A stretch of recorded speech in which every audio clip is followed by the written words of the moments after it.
ଆଜି ସାରା ଭାରତ ବର୍ଷ ଜଷ୍ଟିସ ଫର ଶର୍ମିଷ୍ଠା ପାଇଁକା ଲେଖୁନ୍ତି, ପୋଷ୍ଟ କରନ୍ତି, ସେୟାର ମଧ୍ୟ କରନ୍ତି। ଏଇଟା ଜାଣି ରଖିବା ଦରକାର।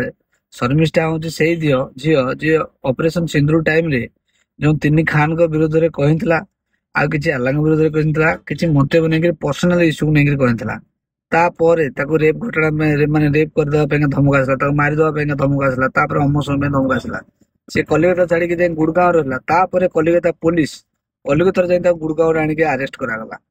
କିନ୍ତୁ ଏଠି ହିନ୍ଦୁ ମାନଙ୍କୁ ମୋର ପ୍ରଶ୍ନ ରହିଲା, ଯଦି ହିନ୍ଦୁ କମ୍ୟୁନିଟିର ଗୋଟେ ପିଲା ଯେ ଅଲଗା କମ୍ୟୁନିଟି ପାଇଁ କିଛି କହୁଛି, ତା ଉପରେ କୋଉ ଟାଇପର ଆକ୍ସନ ନିଆଯାଉଛି। କିନ୍ତୁ ଆମ ଇଣ୍ଡିଆରେ ଏମିତି କିଛି ନେତା ଅଛନ୍ତି ହିନ୍ଦୁ ଧର୍ମକୁ ନେଇକରି ଅଲଗା ପ୍ରକାର ଟିପ୍ପଣୀ ଦଉଛନ୍ତି।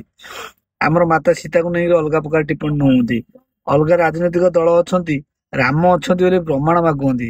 ତାହେଲେ ଆମେ କୋଉ ସମାଜରେ ଗତି କରୁଛେ ଯଦି ଆମେ ଆମ ଧର୍ମକୁ ବଞ୍ଚେଇ ପାରୁନେ? ଯିଏ ଧର୍ମ ସପକ୍ଷରେ କହୁଛି ତା ପାଇଁ ଯଦି ଆମେ ଛିଡା ହେଇ ପାରୁନେ, ତାହେଲେ ଲଜ୍ଜା ଲାଗିବା କଥା। ଆମେ ଗର୍ବରେ କାହିଁକି କହିବୁ ଆମେ ହିନ୍ଦୁ ବୋଲି? ଯୋଉମାନେ ଠିକ କଥା କୁହନ୍ତୁ, ତମେ ଯୋଉ ଆଖିରେ ଉଠେଇବ ଆମେ ସେ ଆଖି ତାଡିଦବୁ।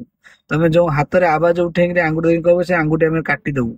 ତମେ ଯୋଉ ଗୋଡରେ ଚାଲିବାକୁ ଚେଷ୍ଟା କରିବ, ହିନ୍ଦୁ ଧର୍ମକୁ ବଞ୍ଚେଇବାକୁ ଚେଷ୍ଟା କରିବ, ସେ ଗୋଡ ଆମେ କାଟିଦବୁ। ଯୋଉମାନେ ଏମିତି କହୁଛନ୍ତି କାହିଁ ସେମାନଙ୍କ ଉପରେ ତ କାହିଁକି ଆକ୍ସନ ନିଆଯାଉନି? ମମତା ସରକାର କୋଉଠି ଶୁଣିଥିଲା ଯେତେବେଳେ ହିନ୍ଦୁ ମାନଙ୍କ ଘର ଜଳିଆ ଗଲା, ହିନ୍ଦୁ ମାନଙ୍କୁ ସେଠି ମରାଗଲା 3 ଜଣଙ୍କୁ? କଣ ପାଇଁ ନିରବ ଥିଲା ମମତା ସରକାର? ଯିଏ ବି ହିନ୍ଦୁ ଧର୍ମ ସପକ୍ଷରେ ଭିଡିଓ ବନେଇବ ତାକୁ ଏମିତି ଆସି ଆଟାକ କରିବେ, ଏଇ ଟାଇପର ମନ୍ତବ୍ୟ ଦେବେ, ତାକୁ ମାରିଦବୁ, ହାଣିଦବୁ, କାଟିଦବୁ। ତାହେଲେ ଆମେ କୋଉ ସମାଜ ଦେଇ ଗତି କରୁଛେ ଯଦି ଆମର ଗୋଟେ ହିନ୍ଦୁ ଭଉଣୀକୁ ଆମେ ରକ୍ଷା କରିପାରୁନି? ହଁ ମାନୁଛୁ, ଆମେ ସେ ଭିଡିଓ ବନେଇକି ଭୁଲ କରିଛି, କିଛି ପର୍ସନାଲ ଆକ୍ଷେପଜନକ ମନ୍ତବ୍ୟ ଦେଇଛି। ସେ ଭିଡିଓ କହିଲା ପରେ, ସୋସିଆଲ ମିଡିଆରେ ଭୁଲ ମାଗିଲା ପରେ, ସେ ଭିଡିଓକୁ ଡିଲିଟ କଲା ପରେ ମଧ୍ୟ ଯଦି ଏମାନେ କହୁନ୍ତି, ତାହେଲେ ଆମକୁ ତାଙ୍କୁ ଆମ ହବାଲେ କରିଦିଅ। ଆମେ ଆମ ଅବସ୍ଥା କଣ କରୁ ଜାଣିଛୁ। ଭାଇ, ଯୋଉ ଟାଇମରେ କଲିକତାରେ ହିନ୍ଦୁ ମାନଙ୍କ ଉପରେ ଯୋଉ ଟାଇପର ଘଟଣା ହଉଥିଲା, ଆମେ ନୀରବ ରହିକି 10ଟା ହିଁ ଦେଖୁଥିଲୁ। ସେଇ ଟାଇମରେ ସୋସିଆଲ ମିଡିଆରେ ଆସିକିରି ମାନେ ସେୟାର କରୁଥିଲୁ, ଏଇ ଟାଇପର ଘଟଣା ହଉଛି, ଅମୁକ ସମୁକ ହଉଛି। ଆଜି ହିନ୍ଦୁ ଜାଗ୍ରତ ହେଇପାରୁନି କାହିଁକି? କଣ ପାଇଁ ଜାଗ୍ରତ ହେଇପାରୁନି? ହିନ୍ଦୁଙ୍କର ଏକଜୁଟ ଠିକ ନାହିଁ। ଯଦି ଏକଜୁଟ ଠିକ ଥାନ୍ତା, କେବେ କଲିକତା ପୋଲିସ ଆସିକିରି ଗୁଡଗାଁव ତାଙ୍କୁ ଉଠେଇ ନେଇ ଯାଇ ପାରିଥାନ୍ତା କି? କଲିକତା ପୋଲିସ କୋଉ ଟାଇମରେ ସେ ଟାଇମରେ ଶୋଇଥିଲା? ଯୋଉ ଟାଇମରେ ରାଜ୍ୟପାଳ ବାହାର ଥିଲା ଯାଇ ଯିବା ପାଇଁ, ଯୋଉ ଟାଇମରେ ହିନ୍ଦୁ ମାନଙ୍କ ଉପରେ କଲିକତାରେ ଆକ୍ରମଣ ହଉଥିଲା, କାହିଁ କଲିକତା ପୋଲିସ ତ ସେ ଟାଇମରେ ବାହାର ନଥିଲା? କାହିଁ ତ ମମତା ବାନାର୍ଜୀ ସେ ଟାଇମରେ ହିନ୍ଦୁ ମାନଙ୍କ ପାଖରେ ଯାଇ ପହଞ୍ଚି ପାରିନଥିଲେ? ଯେତେବେଳେ 150 ଘର ପୋଡିଥିଲେ ସେ ଟାଇମରେ ଯାଇ ପହଞ୍ଚି ପାରିନଥିଲେ?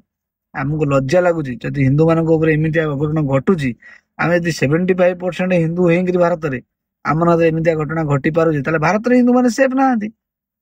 ଯୋଉମାନେ କହୁଛନ୍ତି ହିନ୍ଦୁ ମାନେ ସେଫ୍, ସେମାନେ ଠିକ କଥା କହୁଛନ୍ତି। ମତେ ତ ଏଇ ଘଟଣା ଶୁଣିଲା ପରେ ବହୁତ କଷ୍ଟ ଲାଗୁଛି। ଜଷ୍ଟିସ ଫର ଶର୍ମିଷ୍ଠା ପାଇଁ ଏତିକି ମୋ କର୍ତ୍ତବ୍ୟ ବନୁଛି। ମୁଁ ଗୋଟେ ଭିଡିଓ ବନଉଛି, ଆଉ ପ୍ରଚୁର ମାତ୍ରାରେ ଭାଇମାନେ ସେୟାର କରନ୍ତୁ, ଭଉଣୀକୁ ବହୁତ ମାତ୍ରାରେ ସପୋର୍ଟ ବି କରନ୍ତୁ, ଯେମିତି ରିଲିଜ ହୁଅନ୍ତୁ।